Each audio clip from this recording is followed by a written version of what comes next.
Vemauto panguva inoi vaiva vachikritisizwa nevanhu zvakanyanyisa. Patuna kuti yesterday we also released another video tichiona vanhu vaitaura pamusoro pekuti tinoziva mauto anoti we do not salute natinoziva kuti haana kurwa hondo. Panguva inoi vanhu vachiona according kumaruma sezviri kutaurwa vana kuda tagwire you all know kuti munhu ari wealthy vanhu vanozivikanwa they've made it in life, they are being seen kuti aiwa they are advancing, vari kuinvolve muactive politics. Panguva inoi vemauto vaiva vachibvunzwa zvinzi asi makatengwa kai, were you bribed, makambotengwa nemari? Sanapinda mashoko obuda panapa anyorwa kune vemauto ndobva subscribe like on the bell icon. Tomira pane munhu ari very very popular anozivikanwa leni emabuda anyora achiti dear mauto, have you sold out to Chigananda? Question mark.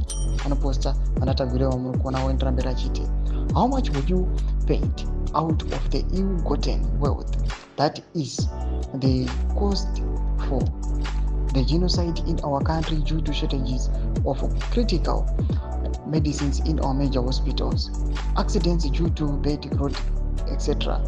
Are you there to defend the country and uphold the constitution or to defend Uganda for a fee? Ndomashuka robuda chivunza mauto kuti ayo according to the constitution tinoziva kuti ayo kunya kudana zvipikosano chwenga makwanza muna 2017 ndo ranga riri phrase ravaitaura rekuti aiwa isusu ayo mauto tinodefenda the country to uphold the constitution.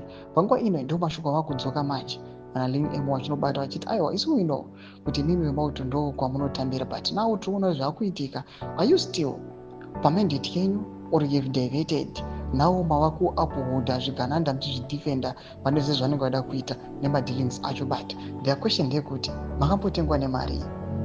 Mashoko ari achibvunzwa nevanhu panguva inei achibvunza accountability kuti aiwa you must introspect yourselves, munofanira kumbozvitarisa kuti are you executing your mandate. Panguva inei kunokuwa kunzi as people they were expecting much from especially vemauto ava, zvaonekwa kunzi vanhu vava disappointed vachiona kuti aiwa all the corners aiwa even dzekumauto ikoko dzekuzDF they have been infiltrated.